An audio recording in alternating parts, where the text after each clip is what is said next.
they are in for a f***ing surprise the first time that grid goes down and their lights go out.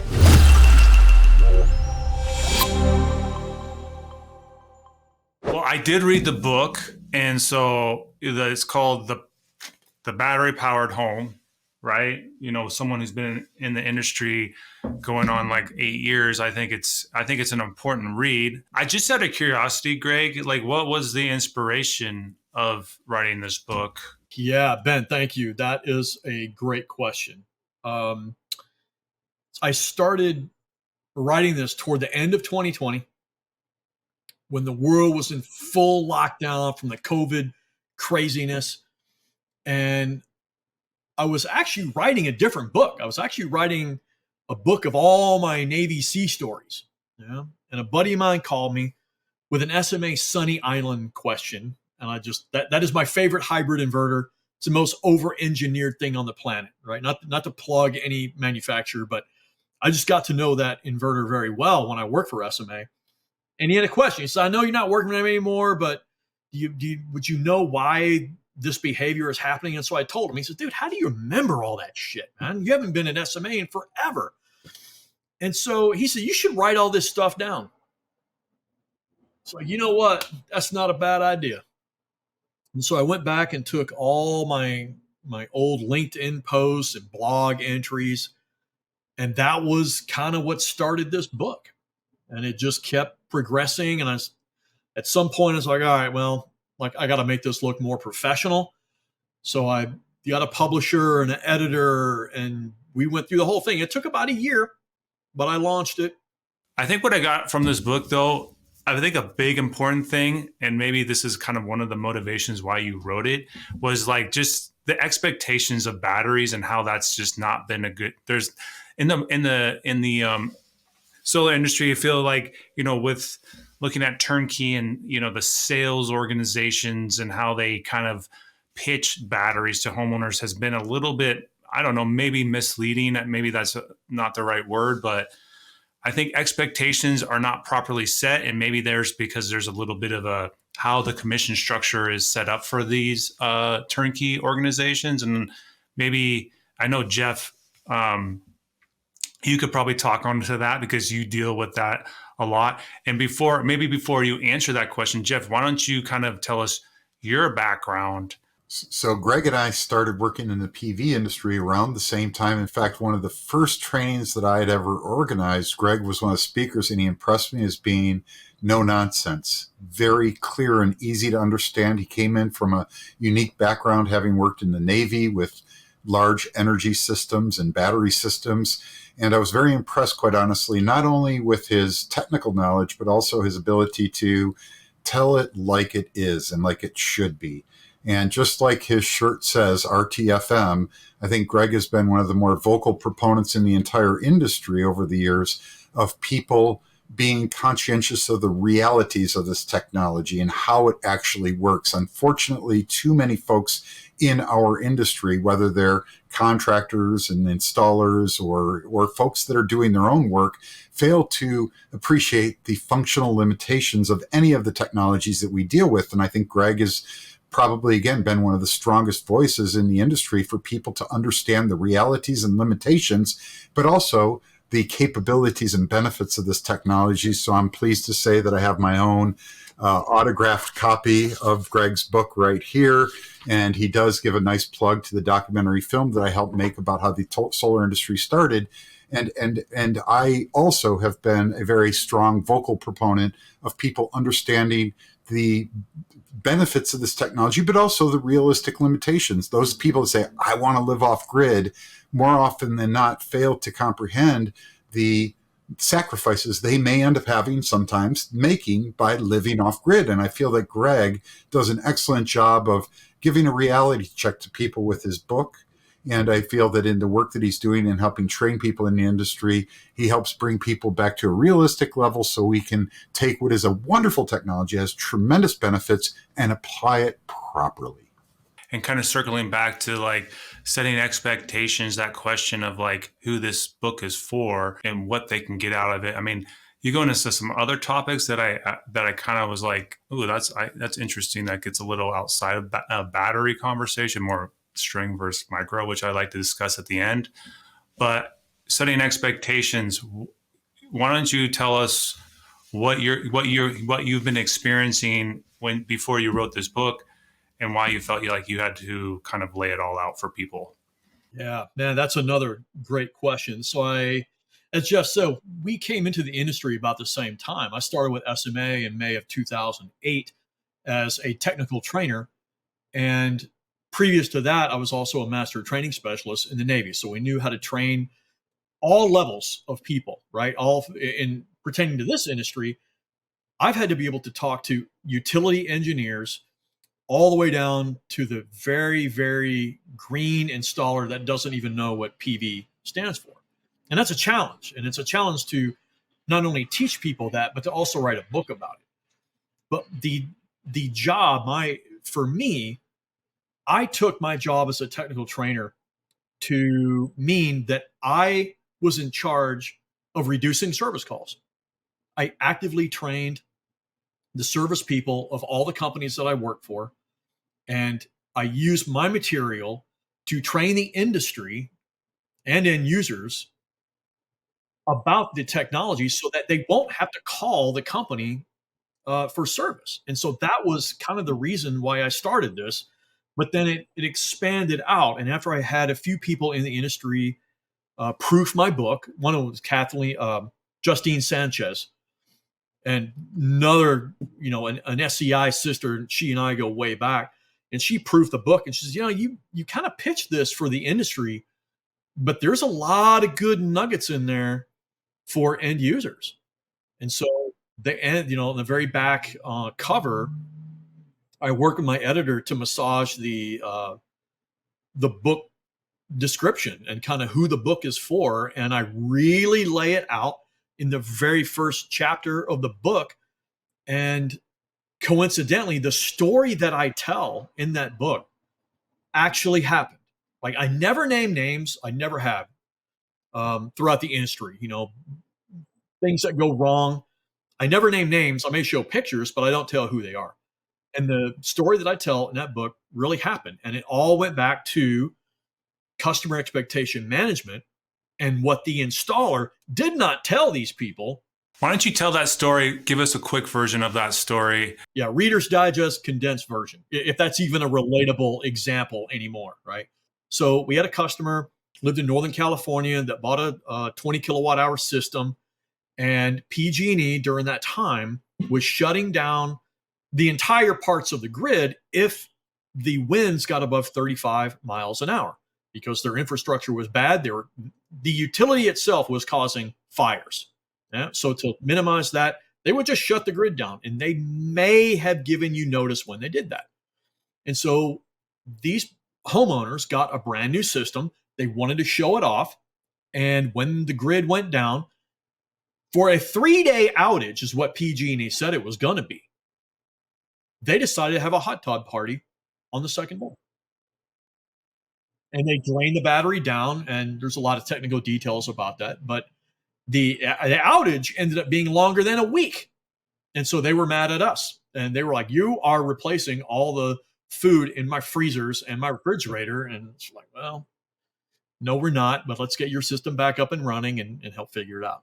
Yeah, I would say, just to add to that, unfortunately, misunderstanding of battery systems, particularly today, is rampant. And I feel that a lot of folks that have installed batteries in the past 2 or 3 years will likely, unfortunately, discover in an unpleasant way the limitations of that battery system because the person that sold it to them failed to establish realistic expectations. The interesting thing is that these are highly avoidable problems. Most customers wouldn't have any qualms if they were to learn in advance the do's and don'ts. And I think that Greg, in my opinion, has been one of the most effective individuals in the industry in teaching contractors how to understand the limitations and encouraging them to communicating those limitations and establishing realistic expectations for the consumer so there are fewer angry end customers. So I expect that when a lot of folks have their first power outage,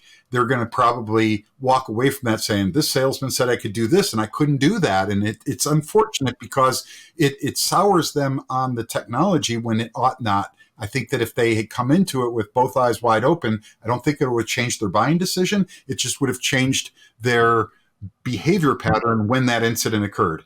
Yep, exactly. And a lot of homeowners have the aha moment. Like Jeff, you're alluding to, of load management is what it comes down to, right? And every homeowner has the aha moment. You just want them to have it before all the lights go out in their house and they drain the battery down. I have to mention something, Ben, because in my early years of training, I had a really experienced solar contractor who gave an analogy. He said, my grid tie customers, I meet them, I install their solar system. It takes about a week and I never talk to them again. But my battery customers, I have on speed dial. And the point is that when an unhappy battery customer becomes unhappy, they will track that contractor down and translate their unhappiness in a very distinctive manner to that contractor, and most of that is entirely avoidable. Yeah. Well, I think there's multiple layers to the reason why misconception is probably pretty rampant when we look at battery installations. One, the cost of batteries are so expensive. And so I do think when you look at a sales organization who has a certain culture about selling, I don't want to use car dealership as an example, but there is definitely a lot of that kind of culture in the sales, unfortunately, in the turnkey. I think that's why Go Green and Unbound and Alt E have done so well, because they cater to the people who don't want to deal with that type of experience, and they're catering to people who have the ability to kind of figure it out on their own. And not only do they just not have to go into that, they know they're getting the transparency through the buying process. But then also the level of integrity that these companies have when setting expectations is there. So, I think when someone who's been in sales for turnkey, there's a lot of we call it honeymooning the customer. I did have some really good mentors that says, don't honeymoon the customer, right? Set expectations. You'll build a stronger relationship and rapport with them. So I think it's just a lot has to do with fear of losing the sale for a lot of these sales guys who are working 100% on commission, and I think that's a huge problem in the industry too.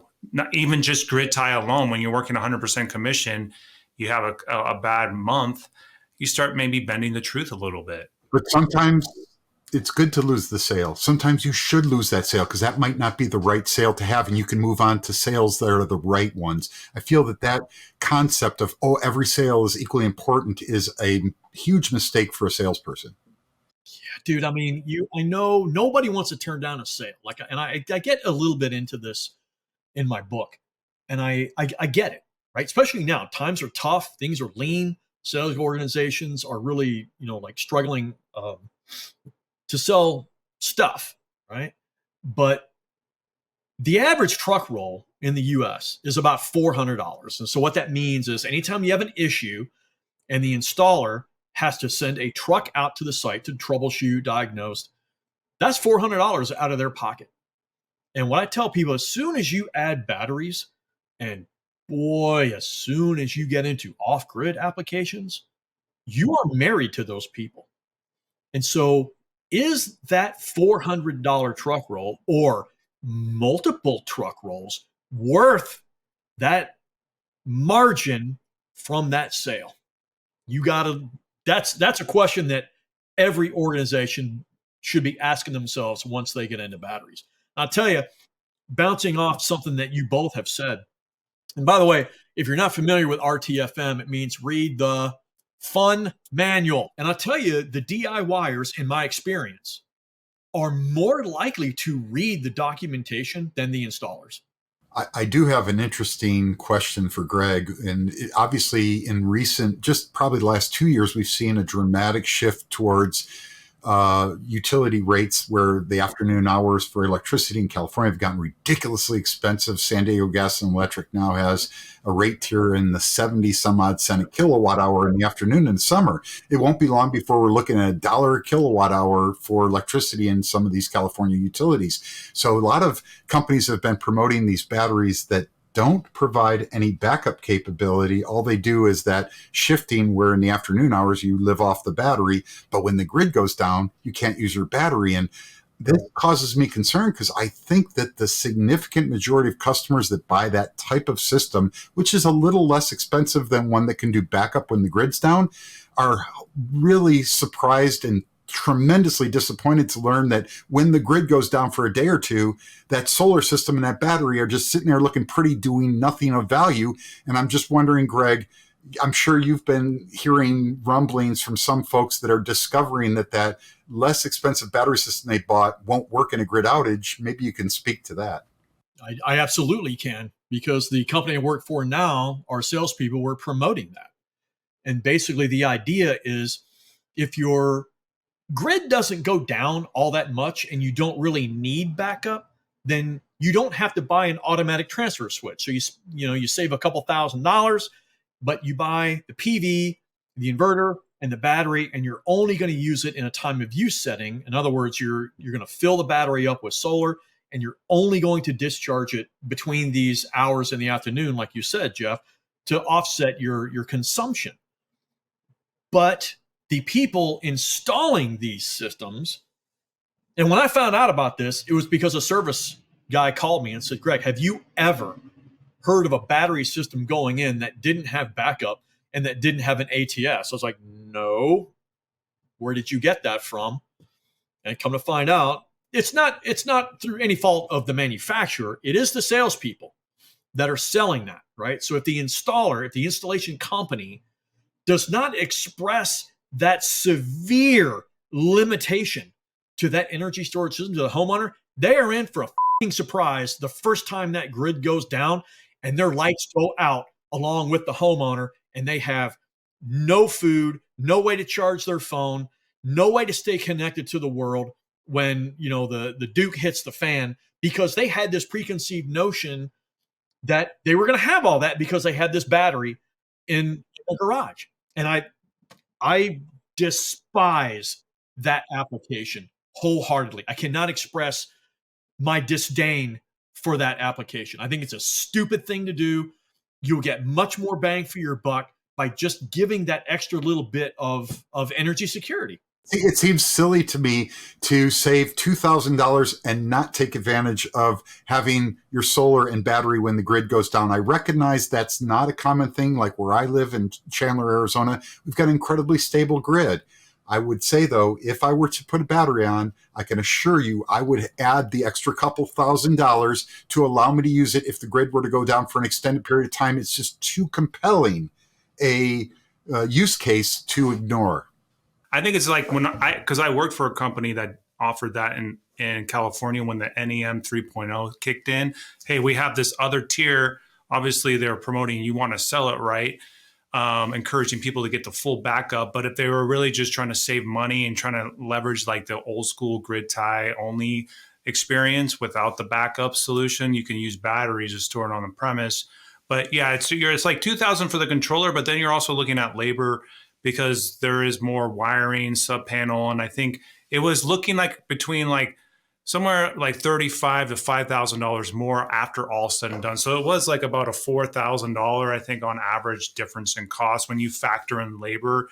For turnkey, not the case, right? I mean, I'm sorry, for DIY, not the case, because you're finding ways to kind of work around the labor expenses. And as long as the homeowner, as long as the end user understands that application, hey man, you sell whatever you need to sell to stay in business. Like, I get it, but companies are not doing that. I'll just say this. The first time those people that elect to save the $3,500 or the $4,000 or the $5,000 to not get that microgrid interconnection device that allows you to have grid power, allows you to have battery power in a grid outage, the first time that power goes out, even though the individual, let's say it's a husband and wife, and maybe the husband said, oh, we don't really need that off-grid capability or that grid backup capability. As soon as the power goes out, I bet you everybody in that household who wasn't part of that decision will say, wait, we've got a battery, we've got solar, why don't we have power? And I bet you they regret not spending that extra money, because the reality is the grid in this country, as the years go by, is becoming less and less reliable. Grid outages are becoming more plentiful. Weather events are driving these kind of situations more frequently than they were. The grid's getting old and decrepit. So the fact is that extra $2,000, $3,000, $4,000, or $5,000 is absolutely worth spending for 90% of these people that don't get the microgrid interconnection device to save a little money. I think the other two is like, oh, well, the battery's only going to be warranty for 10 years, or the replacement fact. Well, it's like, yeah, you replace the battery. They're going to be much cheaper in 10 years, much cheaper in 10 years. Who knows where the chemistry is going to change too. I mean, a lot of things are evolving. A good battery will last a hell of a lot longer than 10 years too. Yeah. Well, that was a question I was going to bring up next too, but like, more likely to last longer than 10 years, but the warranties, right, just kind of gives people a rough idea. And then, you have all the wiring and the systems in place to just swap that battery out more or less, depending on how you're putting it together. So it's not like that money is like, well, when you get another battery, it's like that additional cost. It's like, that's just part of the wiring that will be always there. And it's like an investment. On top of that, like, you're going to get the 30% federal tax credit on that $4,000 average cost. So it's really not $4,000 when you factor in that too. A lot of people don't look at that factor either. So it's like you're making an investment in the house. When you go to sell it, you got to disclose like, hey, this is backup or not backup. You're going to get that money back anyway when you sell the house with having that. I think having that extra feature with the battery backup. So it's like, it's not like you're throwing money away. It's just like you're just temporarily putting it into a savings account. And when you sell the house, you'll get that money back because you made the smart decision to invest in having the backup battery wiring and the controller in there. And it's like, you really got to look at it from a holistic view. And I think from an advisor helping someone make that decision, they just got to give them all that context. And I think it's a no-brainer, like you guys are mentioning. I never understood, and I rail about this in my book and when I'm talking to people in general about storage. I don't understand why our industry is exempt from all the other things in the world that people do. Like, for example, the big sales organizations convince people that if a solar system and battery could not pay for itself in 5 to 7 years, then it had no value, right? That was the mantra. And that's what they pushed.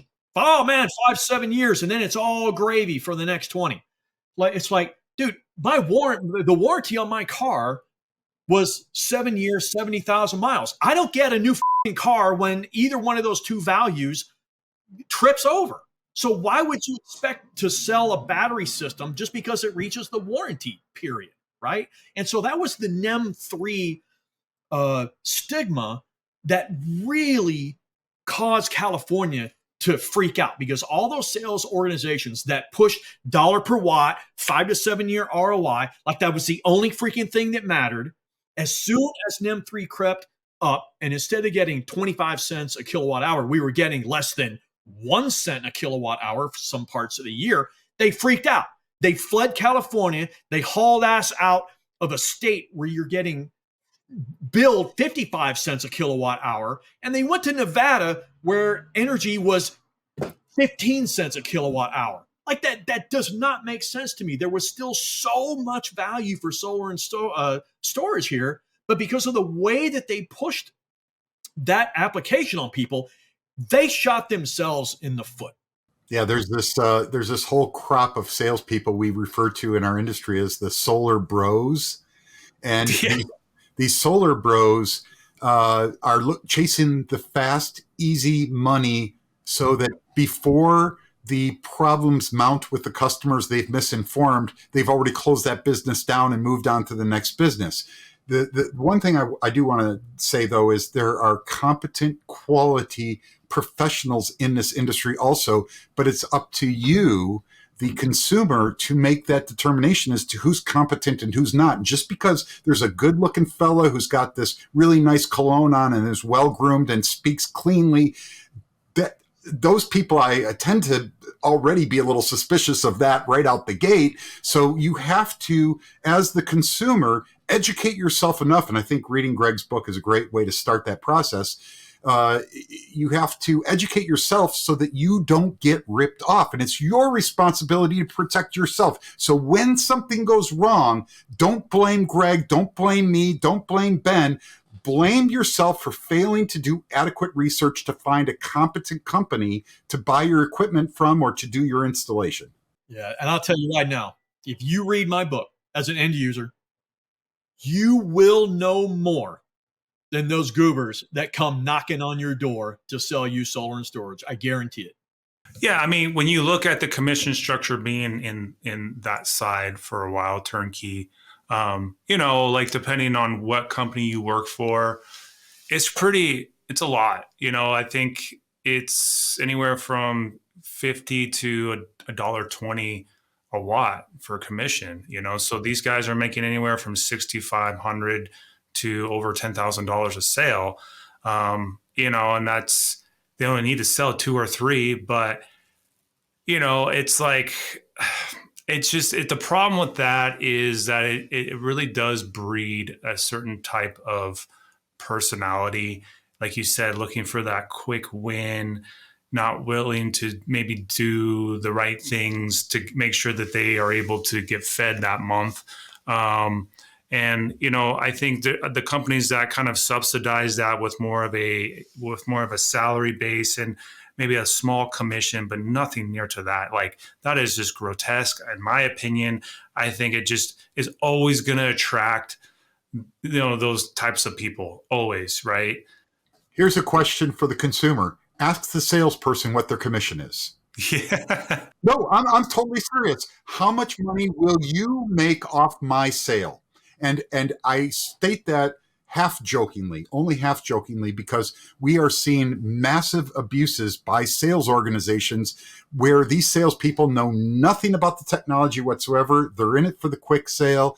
And if they weren't selling solar, they'd be selling windows. And anybody that's ever made the mistake of inquiring about the price of a window probably regrets it to their dying grave, because you will get harangued by the least professional elements of the contracting world. So be wary of a solar salesperson. Make certain they're legitimate. And there are some resources to do that. But I'd say if you read a book like Greg's, you're going to be in a much better position to validate if that salesperson has a clue what they're talking about. No, I agree. I think a lot of, so we get a lot of customers who've like, yeah, I've gotten some turnkey quotes. I know what I want, because they're kind of all saying the same thing. I'm like, honestly, that's not good enough for us. We have a policy, like we need your usage behavior. Like we need either something from your online portal, or maybe your bill has a yearly graph, because even though they might be kind of in the same ballpark, you get 1 or 2 quotes. I mean, these guys are all doing the same thing. They're not, I'm not going to discredit all turnkey and all salespeople. I don't want to go out there saying that they're all bad, but I do say, like, more often than not, maybe at least 50%, maybe a slight more, are probably not being completely 100% transparent with you. And so I would say that's great that you got those quotes and designs, but we're going to do it from scratch, because, we are experienced enough to know that if we just go based off what you think you need because some other solar company told you that, a year from now, you're going to not be happy with your production. So we do our due diligence too here at Gigawatt. And so it's important, I think, to, you got to get the foundation. It's like, what do you use? Where do you live in the hemisphere?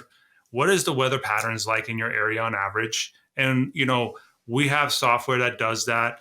A lot of other companies have similar software, but the problem is you got the salesperson in there like, I'm going to take a couple panels off because, that's going to make the monthly price look better, or I'm going to use a lower interest rate. Here's the thing that I don't know if you guys are very aware of, but when you look at these solar financings for 25 years, there is a huge dealer fee. A dealer fee is a fee that that the banks or the middleman put in on there to basically buy down the interest rate. So you're getting like a 2.99 or 199, but you're actually paying an additional 30 to 40% of the cost on a cash deal system. But your monthly payments look great, but you're spending so much more. So if you plan on paying this off in maybe 5 years instead of 25 years, you're still paying like an additional huge amount of money, where if you would have known that, you might have gotten a higher interest rate, gotten a very low dealer fee. And if you do pay it off earlier, you would actually save a ton of money. So that is not being disclosed at all. And there's a lot of lawsuits coming down on some of these financial institutions that are supporting that type of behavior. And so, I mean, I know they got a little sidetracked there, but I think a lot of people have to understand the financing stuff is not as good as it looks. And always ask for cash price if you really want to understand how much more they're charging you. No, that's good stuff, Ben. Like, that's great advocacy for the end user, because I'm in the industry. So, just like you guys, when I'm browsing the internet for whatever, I always get those pop-ups, a thing on the side. Oh, hey, you live in California. Hey, 0 money down. We'll pay to get you your solar system. Like, I don't even want to know what the dealer fee is for that. But to your other point, like, there are some legitimate people. And I just kind of look like I had a couple of kids come to my door 2 days ago, just door knockers. And I answered a couple questions and they kind of knew what they were talking about. But one thing they said that struck me is like, well, like, you're getting ready to sell me a battery system, but you haven't even asked me what my loads are. And the guy, and whether this is true or not, he said, oh, we're just here like to get our foot in the door and to get you talking. Because what he asked me was, what's your monthly bill? And I said, I'm just like messing with him all the time. So I don't know. Well, what's the square footage of your house? I said, what is the square footage? What does that have to do with anything? Right. And so I was getting ready to just slam the door in his face. But he said, well, we're just trying to gather this information. But it does go to one of our designers who does massage this information, who does ask you these follow-up questions. Like, okay, like I'll accept that if it's true. I just don't know how many of those organizations really follow up with that. I'll just say right out the gate that whenever I talk with friends or friends of friends about their interest in getting solar and storage, or prospective customers, the first thing I say is, what is your objective? What are you trying to achieve? And I feel that if a salesperson doesn't take an interest in what your lifestyle is, what you're trying to accomplish, what your kilowatt hour consumption is, what you're hoping to achieve with a battery system, if they don't ask those questions, that's a huge red flag in my opinion. Regulating the industry, I think there needs to be some form of that to some degree, because I do feel like these companies are running rampant. And I see it not just with the customers, but how they treat their sales forces too. Like there's a lot of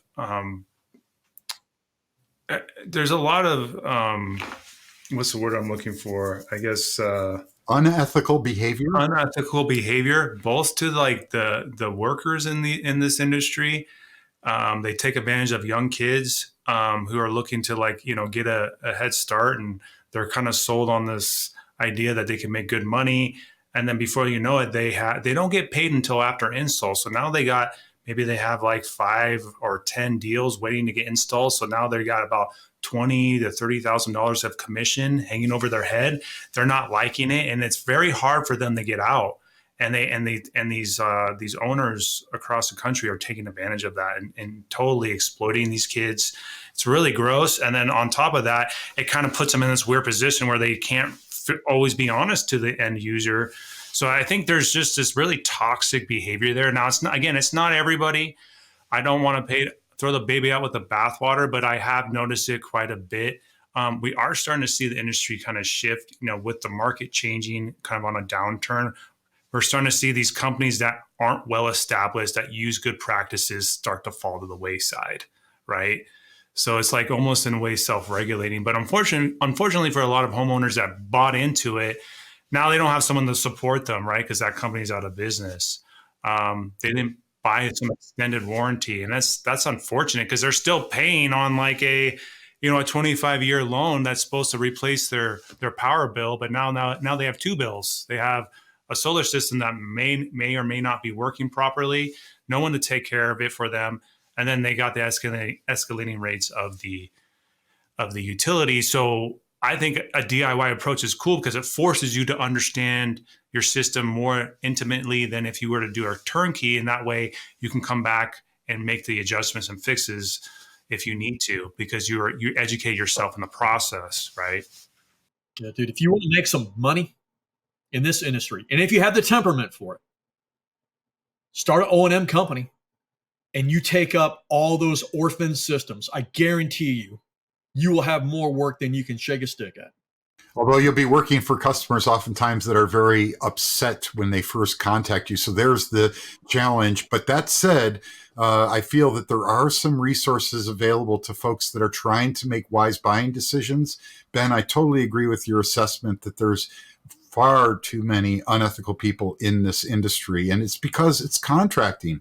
There's a lot of unethical people in the window sales business and people that are out there doing bathroom remodels. There's contracting can be looked at as a easy license to steal. I'll reiterate, it's up to you, the consumer, to do your homework. And if you don't do your homework, well, you've got only yourself to blame, in my opinion. That said, there are really tremendously competent and ethical companies that are in this business. Obviously, being part of that Gigawatt family of companies, I look at the leadership of those companies as absolutely solid. I'm very close friends with Deep Patel, the founder of Go Green Solar, the CEO of Gigawatt, and he's a decent human being. He does it right, and he's done it right since I've known him.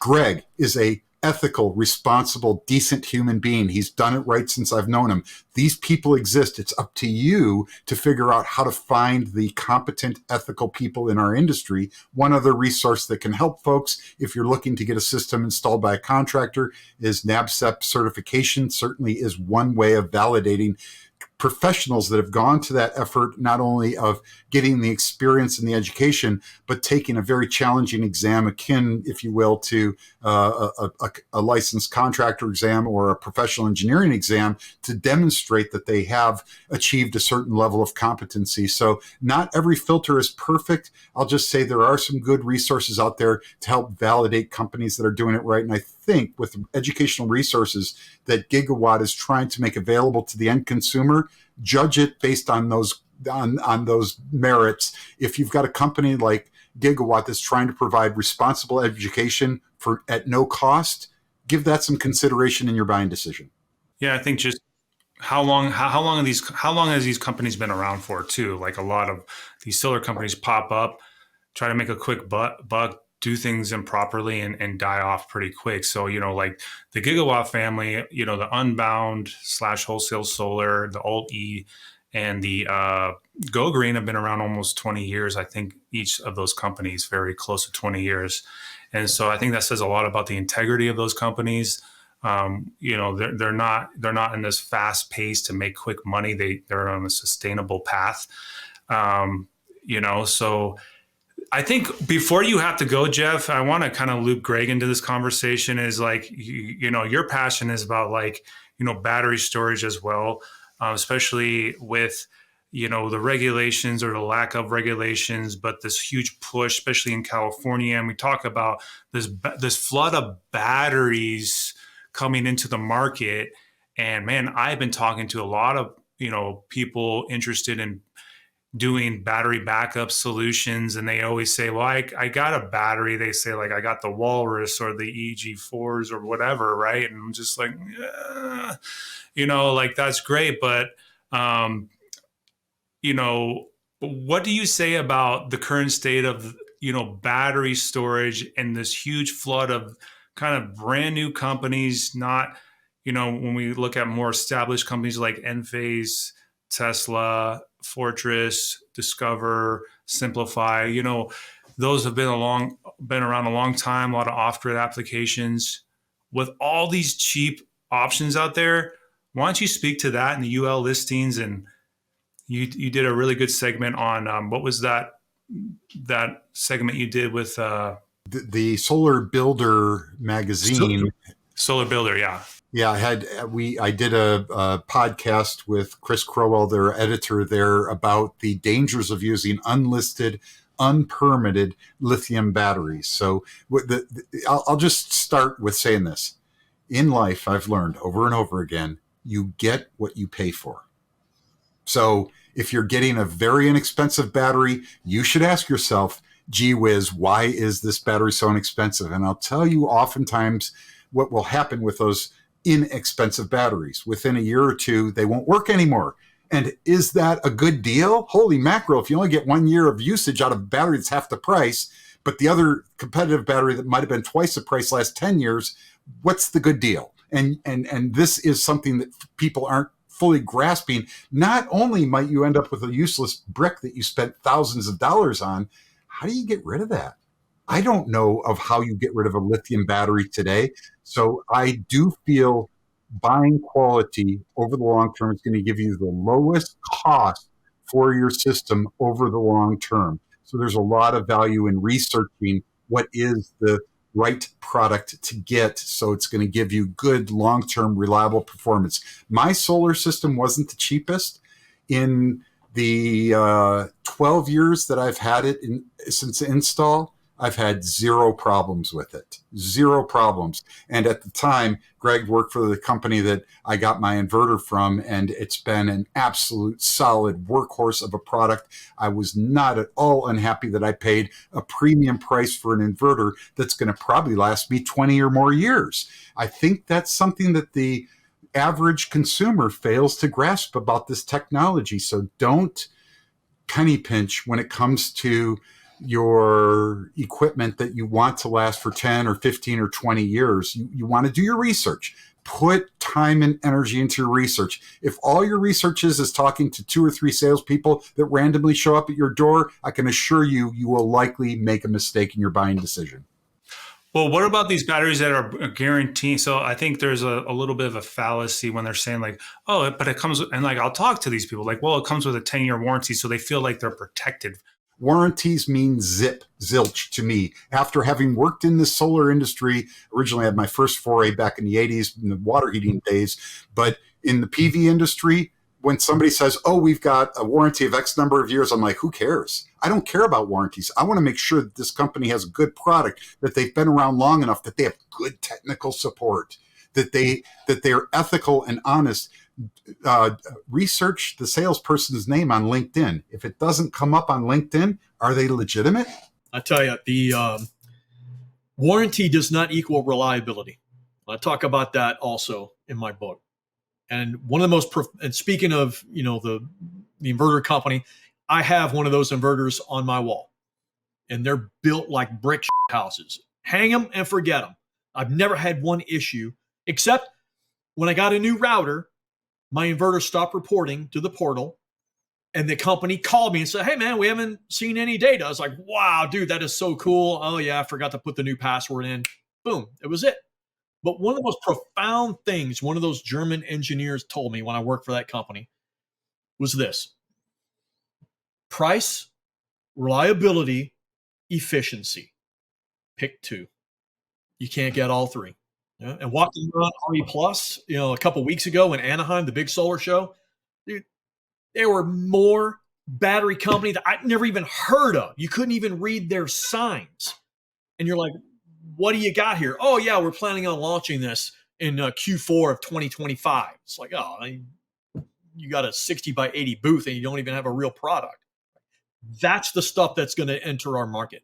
Let's talk about, before Jeff has to go, let's talk about the big ones. Let's first talk about Tesla's Powerwall 3. What are your thoughts on that? I mean, I think what we've seen, like the spec sheets look really great. I'm just kind of curious. It's not your, I think there's some nickel in there. What is the actual chemistry of that?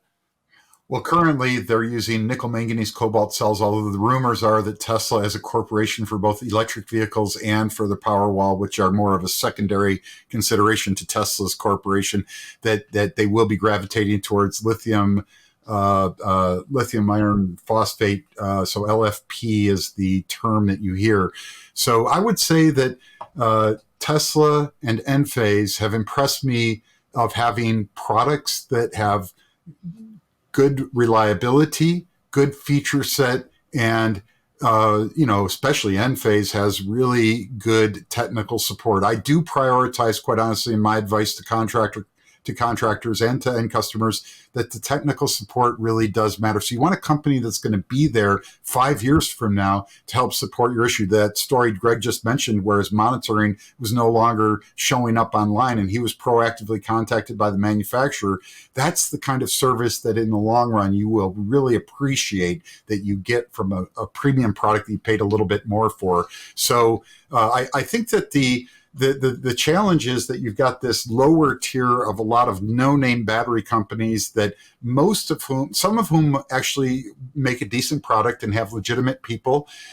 It's just, it takes a little bit more study to understand if that's a good investment than some of these bigger companies. And I would say that we're probably for the next 5 years going to be seeing a pretty big revolving door of companies coming in and out of the business. So be prepared for that and recognize whatever you spend your hard-earned dollars on, you will be living with hopefully for 10 or more years of reliable service. So make sure that you choose the contractor or the seller in a way that you have confidence that they're going to be around 5 or 10 years from now to help you if a problem arises.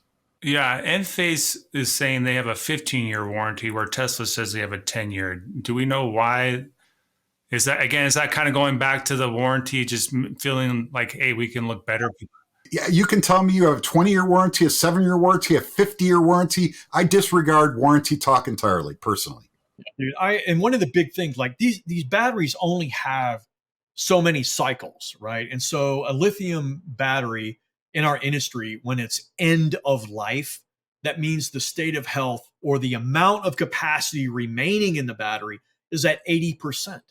80, right? That's what we consider. Now there's still, you can use that battery for longer than what the warranty says, but there's only so many cycles that thing can do. And generally speaking, the NMC battery only has about 2,000 or 2,500 cycles. LFP, generally speaking, gets around 6. So if you see a company that's saying, 10,000 cycles, 15,000 cycles, that's bullshit. You physically, that battery cannot give you more. So it comes down to marketing. It's just sales and marketing, and they're just dangling that carrot there with just these fake numbers to make you bite. So I know some concerns people have with the Tesla Powerwall because they do use a different chemistry that might have more likeliness to have runway or whatever they call it. What's it called? Runaway? Thermal runaway. And is the Powerwall 3, is that using lithium ion phosphate, or is that still using? Still NMC. Yeah. But here's my thing on that. Okay. The code makes no distinction about chemistry. Okay. It doesn't. It's 3 feet separation, UL 9540 alpha or not, right? So it doesn't matter if it's NMC or LFP. Okay. And frankly, and I know a guy who would tell people, if you get a Powerwall or any other battery with NMC, it will explode and burn your house down and burn your neighbor's house down. I'm like, whoa, man, that is not the message that we need to be sending. Okay. These things are safe. They're listed, they're tested, or they should be. I have to go, but I have to throw a statistic out there. Tesla has manufactured 680,000 Powerwall units and does not have any evidence of a single one of those 680,000 plus Powerwall units going into thermal runaway. There's been others that have been involved in fires that were caused by other events, but that seems like a heck of a statistic. So Greg, I just think so highly of you, and I regret that I have to jump over to another meeting, but I would say part of the reason I bought my inverter was because of the advocacy and the work that Greg did while he worked for that manufacturer of the inverter, and I just love talking to you, man. I really do. Anytime, man. Anytime. Just one more thing, Ben, about those batteries. you'll see some companies out there that will do like they call it a puncture test, a nail, right? So they just take a nail and they use a machine, obviously, because you don't want to be doing it with your hand, but they puncture an LFP cell and then another cell that's NMC. And the nail, when it punctures in the NMC, it's just a little mini explosion. It just burns and burns until there's nothing else to burn. But when they do the same test for LFP, it gets hot, but it doesn't catch on fire. And I worked for a company that used that type of marketing video. And I don't like that either, because again, it sends the wrong message. And I made my own video. I did my own test where I punctured an LFP cell and got it to catch on fire, just like the other one. I just used a different kind of nail. Yeah? So these things are very resilient. There are some extenuating circumstances that do cause these thermal events. And this lithium stuff is still kind of new, right? We're still trying to figure it out. So, we're implementing more safety precautions as the systems get bigger, right? Like, a 10 kilowatt hour system I had in my garage is completely different than a 2,000 megawatt hour system in a field in containers, right? Like, okay, that's a little more economy of scale. We should probably have, more and better safety features. Yeah. Well, let's shift to the backside of your book, because you had something to say about, obviously you kind of you like the idea, especially from a, installer's perspective, like you look at microinverters versus the string tied, right? And though that's kind of separate from the battery thing, you did have a lot to say about it. And I kind of raised my eyebrows because I was kind of sold under the idea that, microinverters is a no-brainer because shade mitigation, lower points of failure, or having more, so if one inverter went off, your whole system wouldn't go off. Redundancy. And but when you actually look at the studies on the shade thing, it's like 5% or less, really, at the end of the day, with the technology and the panels and how they're built today. Yeah, and the inverters, right? So I spent a lot of time on that, right? And I was at SMA when Enphase and Solar Edge came around, and I just felt very strongly in this book that I needed to address some of the stuff, and a lot of the, matter of fact, there's a whole missing chapter from my book that I didn't put in that goes into more detail than what I did in that last chapter, right? In the last chapter, I think I named it Extended Rant or something like that. Just stuff I wanted to get off my chest. And I actually took some stuff out because Justine Sanchez, again, she reviewed my book and she's like, yeah, this is really good. But this chapter here, like, doesn't really go with the rest of your book. And you just kind of sound like a curmudgeonly old fart. So you might want to take that out.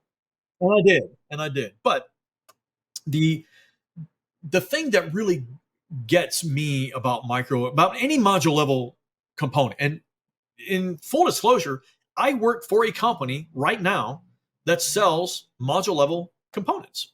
Okay? I do. So I have changed my view a little bit on how beneficial they are, but the underlying message of my book, I still retain and purport that, right? Like, there's mainly because there's so many myths and misconceptions. I just trained our service team this morning on the Christmas tree effect. It is one of the most repeated bullshit myths that our industry still holds on to, right? And you may not know this, depending on how old you are, but back in the day, the Christmas lights were all strung in series, right? They had those big Gumby glass bulbs on them. And if you broke one, the Christmas Story, right, with Chevy Chase, when has all those lights up there and he has to find that one bulb that is broken so the rest of the string will work. Well, people incorrectly apply that to a string of solar modules when they are not connected to an inverter. And you see a lot of videos, you see a lot of tests where people will have in their backyard, they have like 5 modules leaning up against a fence, and they have a clamp meter, they're taking measurements. See what happens when you shade a module? It's like, okay, well, yeah, but that's not what happens when those modules are connected to an inverter. The inverters are very, very smart. They have sophisticated maximum power point tracking algorithms. Some inverters have better tracking than others, right? They can get really sophisticated and actually do a sweep of the entire IV curve. I know I'm nerding out with a lot of terms, but we're kind of at the end. But the point is, shading one module of a string does not drag down the rest of the string. And in my book, I use 2 module of a power electronic manufacturer's marketing material to show that there's still, this myth is still out there. And then I show studies, I show even on my own YouTube channel, I do my own test, right, to show that Christmas tree effect is not correct. Okay, but that doesn't mean there's no value in those, right? They are easy, and they are so easy, right? There is redundancy. However, if one goes out, you have to go up on the roof to swap that out. And one of my axioms in my book is roof equals risk. You have to go up there to swap it out. And I hear installers, well, I don't swap them out until I have like 4 or 5 of them bad or more. Then I go up there. And I'm like, dude, that's kind of not cool, man. Like, those homeowners paid for those modules. They paid for that production. But you're going to wait until like 10% go bad before you go up there? Like, that's not all right. So there's a lot of pros and cons to them, just like with everything. Well, I think that's going to kind of wrap it up for us, Greg. Thank you so much for this. I really appreciate you taking the time to talk to us today about this stuff.